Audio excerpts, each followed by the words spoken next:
देखिए कितनी बदतमीजी से बात कर रही है, अपनी सास की थोड़ी भी इज्जत नहीं करती। अच्छा आग भड़का देती हो आप। इसने ऐसा क्या गलत कह दिया? चिंगारी से आग भड़काना कोई आपसे सीखे। माँ, भाई को फोन लगाइए।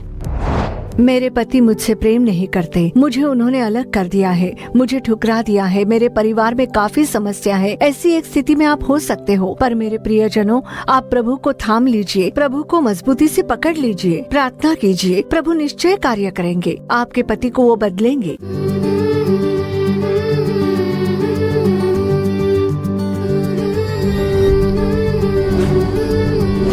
खुशहाल परिवार।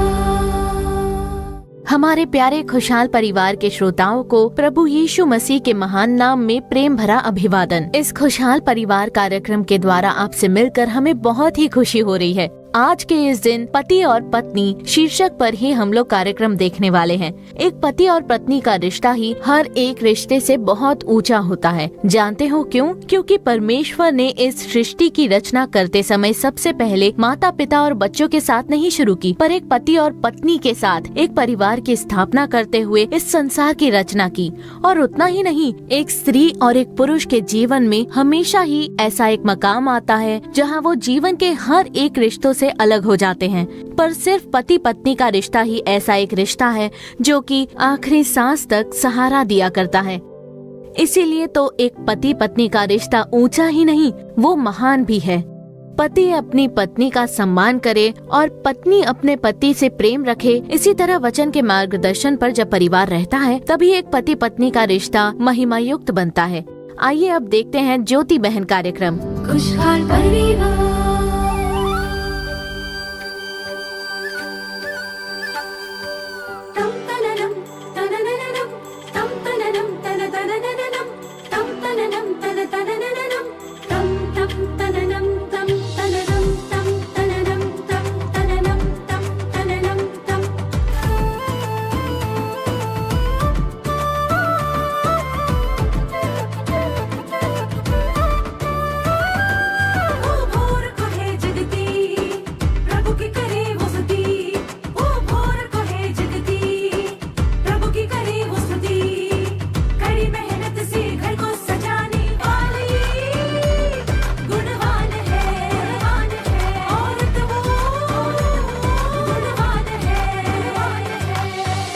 ज्योति बहन,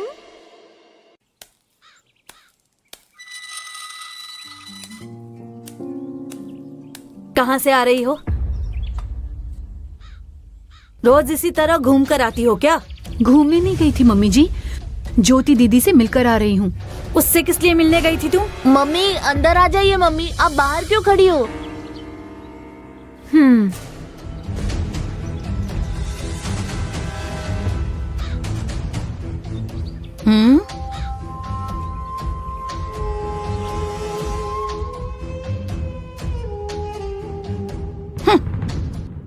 देखा आपने घर का क्या हालत कर दिया इसने।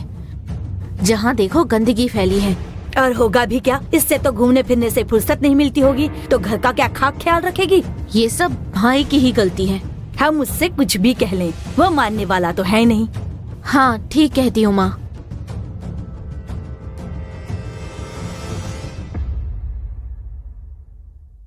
जी दादी। तुम्हारी माँ कहाँ चली गई? कमरे में सो तो नहीं रही है? नहीं दादी, वो आराम कर रही हैं, उनके सिर में दर्द है। हाँ इसलिए सो रही होगी। जाकर उसे बुला के लेकर आओ, उससे कहना बुआ के सिर में दर्द है, वो ऊपर आराम कर रही है। चाय बनाकर देने के लिए कहो उसे। ठीक है दादी।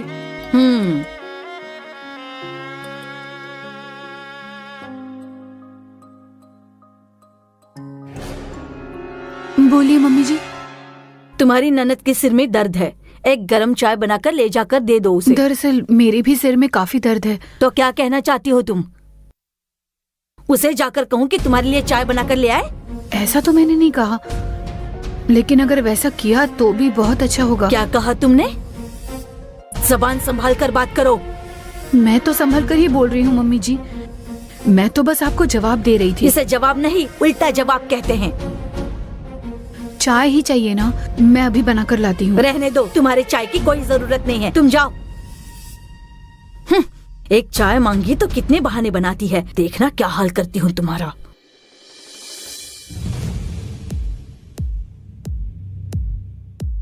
माँ, भाई को फोन तो लगाइए।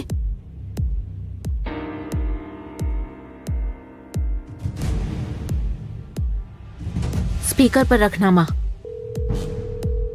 आप ठीक हो ना माँ?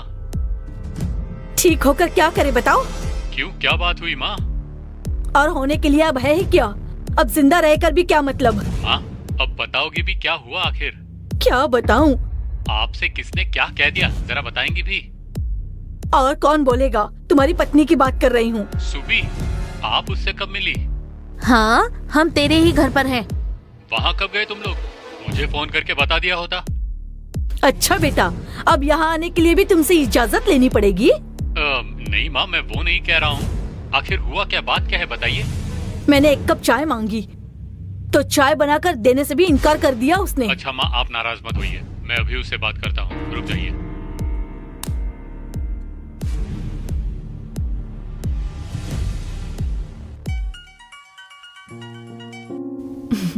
हेलो। हेलो जी, कैसे हो आप? वो सब रहने दो, माँ आई है वहाँ पर? आई हैं। और आपकी दीदी भी साथ में है। मुझे बताया क्यों नहीं? हाँ, मेरे सवाल का जवाब दो, मुझे बताया क्यों नहीं? अच्छा तो क्या हुआ? माँ ने चाय मांगी तो तुमने उल्टा जवाब देकर कहा कि आप ही बना लीजिए। सुनिए, दरअसल बात तो ये थी कि सच है या नहीं, सिर्फ उतना बताओ बस। सच तो है, लेकिन जरा सुनिए तो मैंने क्यों कहा ऐसे। तुम्हें कुछ कहने की जरूरत नहीं, जाकर चाय बना कर दो। सुनिए,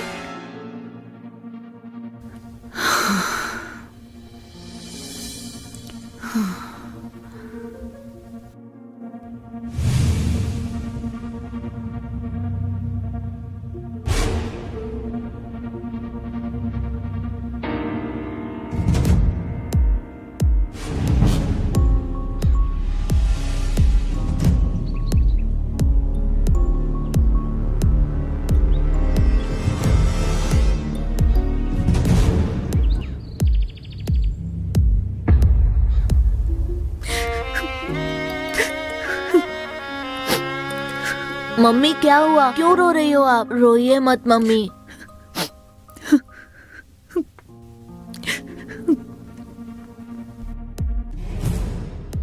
माँ, हमारा यहाँ आना उससे अच्छा नहीं लगा शायद। हाँ सही कहा, मैं भी वही देख रही थी। देखिए कितनी बदतमीजी से बात करती है, अपनी सास की थोड़ी भी इज्जत नहीं करती। बाप रे बाप, ऐसी एक बहू को मैंने कहीं भी नहीं देखा। पता नहीं भाई के लिए यही दुल्हन क्यों चुनी आपने। ये क्या कह रही हैं आप? अच्छा आग भड़का देती हैं आप। किसने ऐसा क्या गलत कह दिया? चिंगारी से आग भड़काना कोई आपसे सीखे। मैं तुमसे बात कर रही हूँ तो तुम मुझसे ही बात करो। यहाँ क्या आप झगड़ा करने के लिए आई हो? मैंने कहा था ना माँ, हमारा यहाँ आना इसे अच्छा ही नहीं लगा। आप ऐसा क्यों बोल रही हैं? मैंने तो ऐसा नहीं कहा। तुम इस पर क्यों इतना गुस्सा कर रही हो? इसे देखकर पता नहीं तुम्हें क्या हो जाता है। ऐसा नहीं है मम्मी जी, आपको ही कुछ गलतफहमी हुई है। हमें क्यों गलतफहमी होने लगी? हम यहाँ पर तो हमारा घर मानकर ही आए थे, लेकिन तुमने बहुत अच्छे से ख्याल रखा हमारा। हमें यहाँ आना ही नहीं चाहिए था। मैंने तुम्हें कितना समझाया था पर तुमने सुना ही नहीं। हमारी तो मती मारी गई थी जो इनसे मिलने चले आए। आप फिजूल की बातें कर रही हैं भाभी। मैंने तो न्योता नहीं दिया था, आप ही खुद आए थे।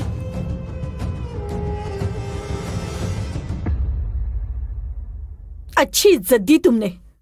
मैं अपने बेटे के घर आई थी ना, तो हमें बहुत अच्छी इज्जत मिली यहाँ पर। अब चलिए माँ, अब यहाँ बिल्कुल नहीं रहेंगे हम लोग। चलिए अब। मम्मी जी, मम्मी जी, मम्मी जी कहना बंद कर। एक शब्द मत बोलना अब।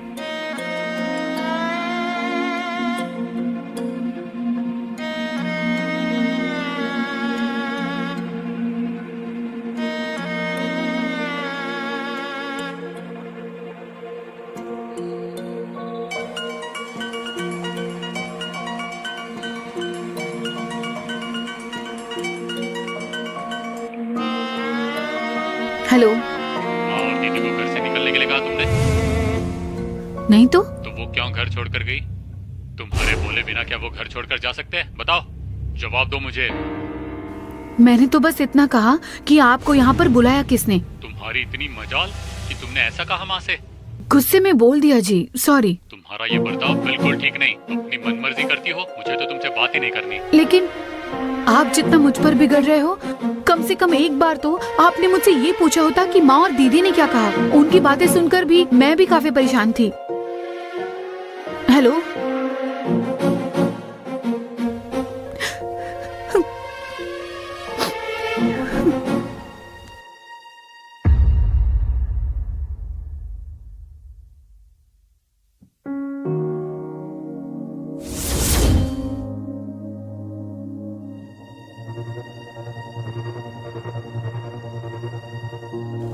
सुबी,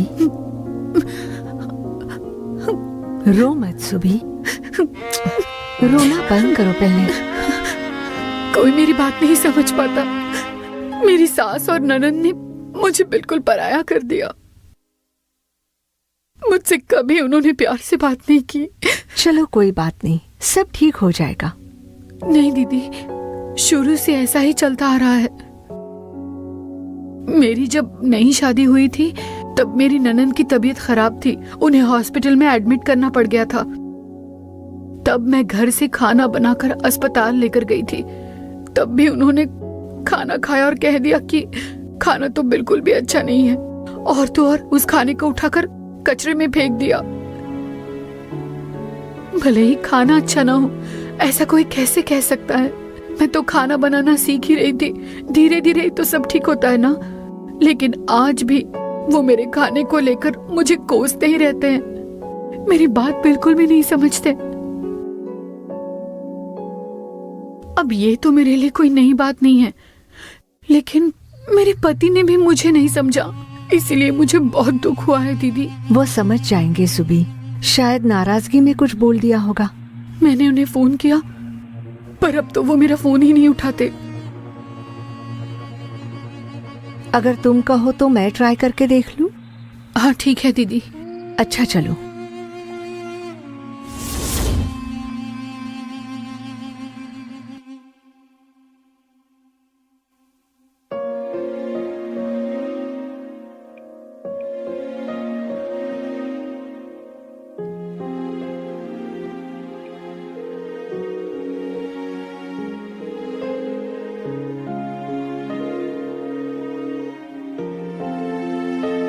दीदी, कैसी हैं आप?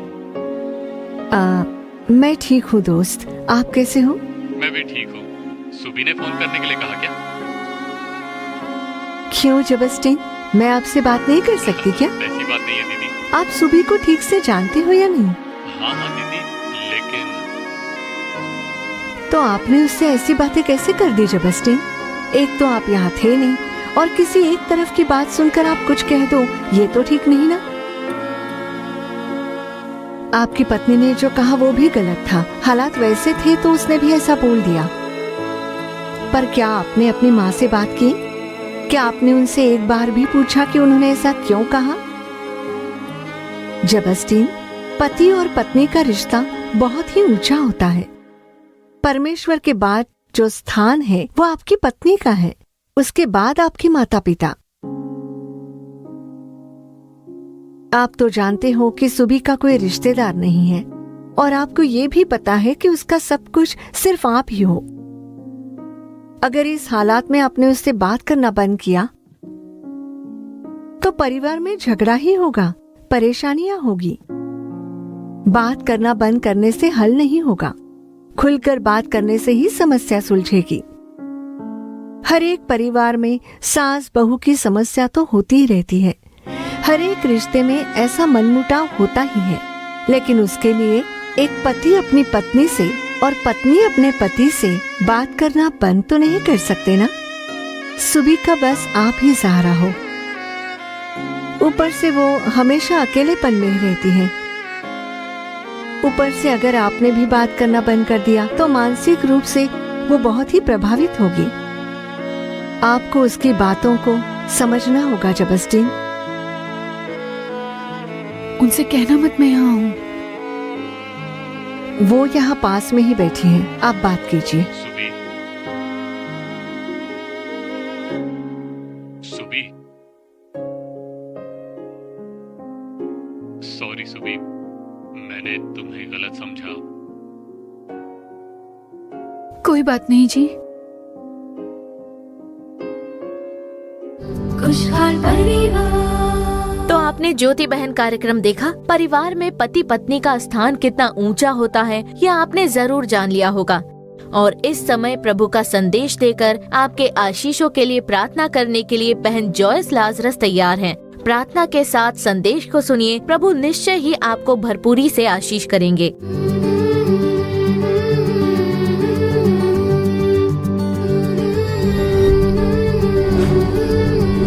खुशहाल परिवार।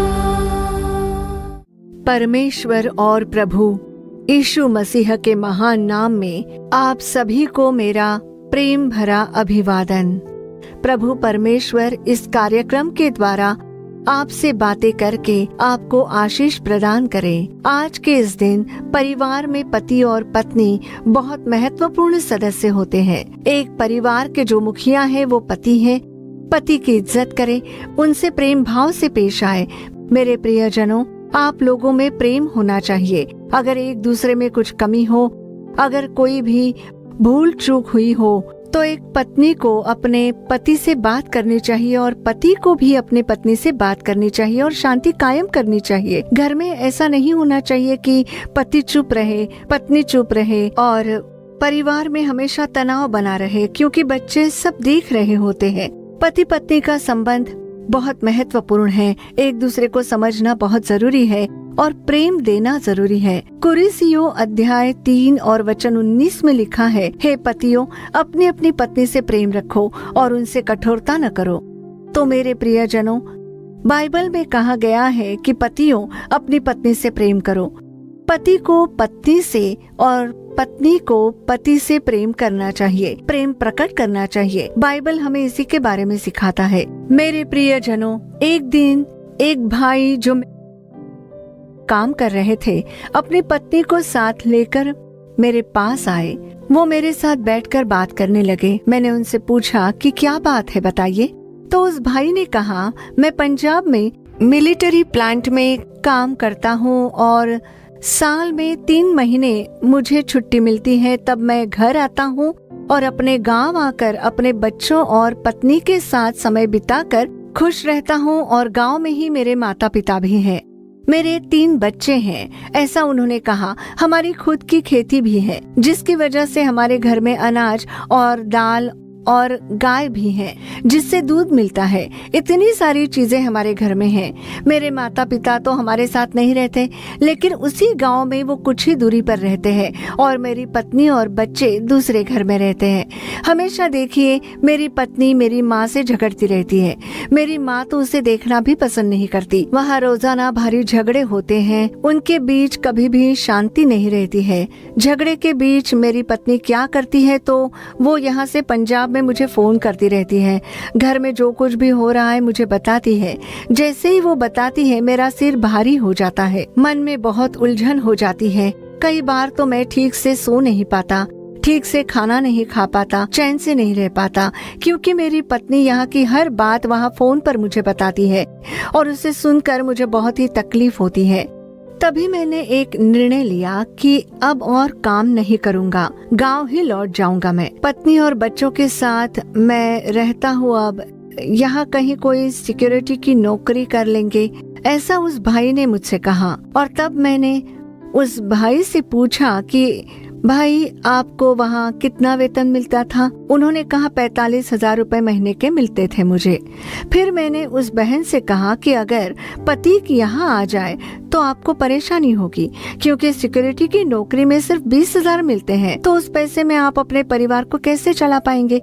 जब मैंने ये पूछा, उस बहन जी ने कहा मुझे तो महीने के 10,000 ही बेचते हैं। तब उस भाई ने कहा, घर में तो चावल, दाल, दूध जैसी सारी चीजें तो है, बस किराने का सामान चाहिए होता है। सब्जियां तो माँ बाप दे देते हैं, खेत में जो भी उगता है तो इन्हें रोजमर्रा की चीजें मिल जाती हैं। लेकिन उस बहन ने कहा कि कभी कभी मुझे खर्चे के लिए पैसों की जरूरत पड़ती है। तब उस भाई ने कहा कि जब कभी ये पैसों की मांग करती है तब इसे अतिरिक्त 5 या 10 हजार हमेशा ही भेजता हूँ। तब मैंने उस भाई से पूछा, क्या आप बाकी के पैसों का क्या करते हो? तब उन्होंने बताया कि मैं सेविंग करता हूँ, LIC में भरता हूँ, पैसे इकट्ठा कर रहा हूँ ताकि मेरे बच्चों के भविष्य में काम आए। जब वो भाई साहब ये बात बोल रहे थे तब उनकी पत्नी चुपचाप देखती रही। उन्हें ये सब पता नहीं था। अब जब उनके पति मेरे से बात कर रहे थे तब वो ध्यान से सुन रही थी। मैंने कहा, चिंता मत कीजिए, सबसे पहले आप बाइबल पढ़े, प्रार्थना कीजिए। आपके पति एक अच्छे इंसान है, उनके लिए प्रभु की स्तुति कीजिए। वो आपको जो पैसे भेजते हैं उसके लिए आप प्रभु की स्तुति कीजिए। सोच समझकर खर्चा कीजिए। जो जरूरत है बस उतना ही आप उनसे मांगिए। अब वहाँ काम करने में 45 हजार की आमदनी हो रही है। अगर यहाँ सिक्योरिटी की नौकरी करे तो रात भर जागना पड़ेगा, दिन में सोना होगा और वो भी ठीक से नहीं हो पाएगा। काम भी थकाने वाला होगा, ये आपके लिए बहुत ही कठिन होगा। इसलिए मैंने कहा कि भाई साहब, आपका वहीं पर रहना ठीक है, वही काम कीजिए, आप अपनी नौकरी छोड़िए मत। वहाँ आपका अच्छा काम चल रहा है, आप वहीं से काम करके अपनी पत्नी और बच्चों के लिए पैसे कमाइए ताकि इनकी सारी जरूरतें पूरी हो। तब उस भाई साहब ने कहा कि मैं ऐसा ही करूँगा। और उस भाई ने कहा कि आप इसे समझाकर मेरी माँ के साथ अच्छा बर्ताव करने के लिए कहिए। उसके बाद मैंने उस बहन जी को समझाया कि हर एक सास तो वैसी ही होती है, पर आप प्रार्थना कीजिए, धीरज रखिए, बात करते समय मीठे शब्दों का उपयोग कीजिए, आपका मन भी ठंडा हो जाएगा और वे धीरे धीरे सहज हो जाएंगी। मैंने समझाया कि झगड़ा मत कीजिए। वो बहन बोली कि वो बहुत डांटती है, मुझे हमेशा टोकती रहती है, ऐसा उस बहन जी ने कहा। मैंने समझाया कि आप धीरज रखिए। उन्होंने कहा कि मेरे पति आर्मी के स्थान पर नौकरी करती है, देश की सेवा जहाँ से होती है वहाँ पर वो काम करते हैं, इसलिए प्रभु से प्रार्थना करें। मैंने उनसे कहा कि आप अपने पति के लिए, सास ससुर के लिए प्रार्थना करें। उस भाई साहब ने कहा कि मैंने अपनी माँ को भी समझाया लेकिन वो सुनती नहीं है, और जब मेरी माँ समझती नहीं है तो कम से कम मेरी पत्नी को ये बात समझनी चाहिए, ऐसा उस भाई साहब ने मुझसे कहा। तब मैंने उस बहन जी को समझाया कि आप अपने घर में रहकर अपने बच्चों की देखभाल कीजिए, पारिवारिक प्रार्थना कीजिए। मैंने कहा कि पारिवारिक प्रार्थना करके आप लोग हमेशा निर्णय लीजिएगा, उसके बाद एक बार फिर हम बात करेंगे। फिर देखिए, उन दोनों ने जाकर आपस में बात की और उस बहन जी ने निर्णय लिया कि अपने पति को मिलिट्री में नौकरी के लिए जाने दे। उस बहन जी ने आकर मुझसे ये बात खुद कही। तो परमेश्वर देखिए इस तरह परिवारों को आशीष देते हैं। कोई भी परिवार ऐसा नहीं जिसमें बिल्कुल भी समस्या न हो। समस्या आती है लेकिन एक दूसरे से बात करनी चाहिए। अगर आप बात नहीं करते और कहते हैं आप तो बस अपनी माँ का ही साथ देते हो, ऐसा कहते हुए बहनों को नहीं रहना चाहिए। सभी बहनों को धीरज रखना चाहिए। जो बहनें परिवार चला रही है उन्हें विशेष रूप से ऐसा धीरज होना जरूरी है। पति से कैसे बात करनी चाहिए। मिलिट्री में काम करने वाले पति को बार बार घर की समस्या न बताएं। उन्हें वहाँ पर शांति से रहने देकर उनका काम करने देना चाहिए। पर बहुत सारे लोग ऐसा नहीं करते। उनकी रिटायरमेंट में अभी 3 साल है, इसलिए हमने उन्हें समझा बुझाकर फिर से काम पर भेजा।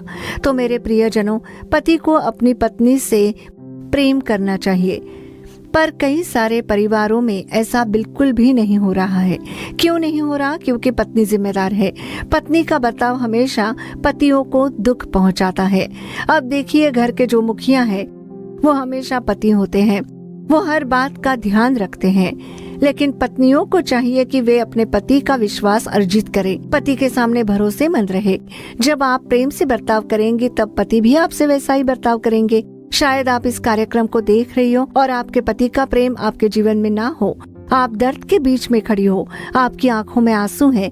आप सोचती हो कि मेरे पति हैं, लेकिन पति का प्रेम नहीं मिलता। मेरे पति प्रेम भाव से नहीं रहते, उन्होंने मुझे त्याग दिया है, मुझे अलग थलग कर दिया है, हमारे परिवार में इतनी समस्या है। ऐसा आप सोचते हो मेरे प्रियजनों, आप प्रभु परमेश्वर को थाम लीजिए, उन्हें मजबूती से पकड़ लीजिए, उनकी ओर मन लगाइए, प्रार्थना कीजिए। वो आपके पति को बदलेंगे, परमेश्वर कार्य करेंगे। आप अपने पति का प्रेम पालोगी। पति को अपनी पत्नी से प्रेम करना चाहिए। उन पर आप कठोर मत बनिए, उन्हें प्रेम से संभालिए। जब आप प्रेम से व्यवहार करेंगे तब परमेश्वर आपके परिवार को आशीष देंगे। जो आशीष परमेश्वर ने परिवारों के लिए रखा है, आप उसे जीवन में अनुभव करेंगे। आपको ज्यादा प्रार्थना करनी चाहिए। प्रार्थना करें। पत्नियों को अपने पति के लिए प्रार्थना करनी चाहिए, पतियों को पत्नी के लिए प्रार्थना करनी चाहिए। हमेशा एक दूसरे की बातों को सुनते हुए परिवार को चलाइए। परमेश्वर निश्चय आपके परिवार को आशीष देंगे और आपके जीवन में प्रभु महान कार्य करेंगे। आइए प्रार्थना करें। प्यारे प्रभु के लोगों, आपको धन्यवाद देते हैं, आपकी स्तुति करते हैं प्रभु। आपका धन्यवाद हो इस अच्छे समय के लिए, आपका धन्यवाद करते हैं प्रभु। आप जो प्रार्थना सुनते हो, आप हमारे बीच में हो, उसके लिए आपकी स्तुति करते हैं प्रभु। पत्नी जिसे पति का प्रेम नहीं मिलता, जो कहती है कि मेरे पति का प्रेम नहीं मिल रहा, मेरे पति ने मुझे त्याग दिया है, अलग कर दिया है, उन्होंने मुझे ठुकरा दिया है, मेरे पति मुझे कुछ भी नहीं देते, क्या आप ऐसा सोचती होंगी? लेकिन मेरे प्रियजनों सुनिए, क्या आप जानते हैं कि प्रभु आपसे बात कर रहे हैं? हे प्रभु, पतियों के ऊपर आपका सामर्थ्य उतर आए, आप उन्हें स्पर्श कीजिए। पवित्र आत्मा, आप उनके मन में बात कीजिए। हे प्रभु, अपनी पत्नी से प्रेम करने, उनकी बात सुनने की कृपा प्रदान कीजिए। प्रभु परमेश्वर, परिवारों में विभाजन लाने वाली आत्माएं यीशु मसीह के नाम में पूर्ण रूप से नष्ट हो जाए। टूटे हुए परिवार यीशु मसीह के नाम में एक हो जाए। अपनी पत्नी से प्रेम करो, उस वचन के अनुसार हर पति को अपनी पत्नी से प्रेम करने दे। अगर ऐसे कोई है जो अपनी पत्नी से प्रेम नहीं करता, तो आप उनके हृदय में बात करके उनमें शांति भर दीजिए। प्रभु, पवित्र आत्मा की कृपा होने दीजिए, चमत्कार होने दीजिए। प्रभु, परिवारों में चमत्कार हो जाए। ऐसी बहनों से बात कीजिए जो बहुत ही जिद्दी किस्म की हैं। पवित्र आत्मा, आप उनसे बात कीजिए, उन्हें आपके बच्चे बनाकर आप एक गवाही के रूप में उन्हें खड़ा कीजिए। आपके पवित्र शास्त्र को पढ़ने के लिए, आपके लिए जीवन जीने प्रभु कृपा के साथ उनका मार्गदर्शन करें। आप ऐसा कर रहे हो, उसके लिए आपका धन्यवाद। परमेश्वर प्रभु यीशु के नाम में मांगते हैं, हमारे अच्छे पिता। आमीन, आमीन।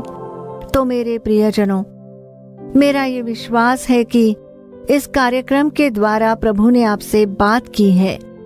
परिवार बड़ा महत्वपूर्ण होता है। पतियों को पत्नी से प्रेम करना होगा, पत्नियों को पति से प्रेम करना होगा। जब हम ऐसा एक जीवन जीते हैं, प्रभु हमारे परिवार को आशीष देते हैं और प्रभु परमेश्वर आपको पारिवारिक आशीष देकर आपको अवश्य ऊंचा उठाएंगे। परमेश्वर प्रभु आपको आशीष दे। आमीन, आमीन। खुशहाल परिवार। प्रियजनों, हमारी आशा है कि आज का ये कार्यक्रम आपके लिए आशीष रहा होगा। आपने जो भलाई पाई है उसे हमें बताना भूलिए मत। अपनी प्रार्थना विनतियाँ हमें ईमेल और चिट्ठियों के द्वारा जरूर बताइए। आपके लिए प्रार्थना करने और सलाह देने के लिए भाई मोहन सी लाजरस और प्रभु के दूसरे दास बिल्कुल तैयार हैं। सप्ताह अंतों में हमारे आओ प्रार्थना करे कार्यक्रम को अपने परिवार समेत देखना बिल्कुल भी मत भूलिए और Jesus redeem social media platform के दूसरे कार्यक्रम जरूर देखिए। नालूमा वड़ी परमेश्वर के तंबू में ऐसी कई सारी प्रार्थना सभाओं का आयोजन होता है आपके छुटकारे के लिए, आशीष के लिए। तो जरूर उन प्रार्थना सभाओं में भाग लीजिए, परिवार समेत भाग लीजिए, प्रार्थना कीजिए। प्रभु निश्चय ही आपको छुटकारा देंगे। फिर अगले कार्यक्रम में आपसे दोबारा मुलाकात होगी। तब तक प्रभु की महान कृपा आपके संग बनी रहे। For further details and prayer support, contact Jesus Redeems Ministries, Nalluma Vadi, Tuticorin District, 628211. Our phone number 04435454545. Email info@jesusredeems.org. Our website www.jesusredeems.com. God bless you.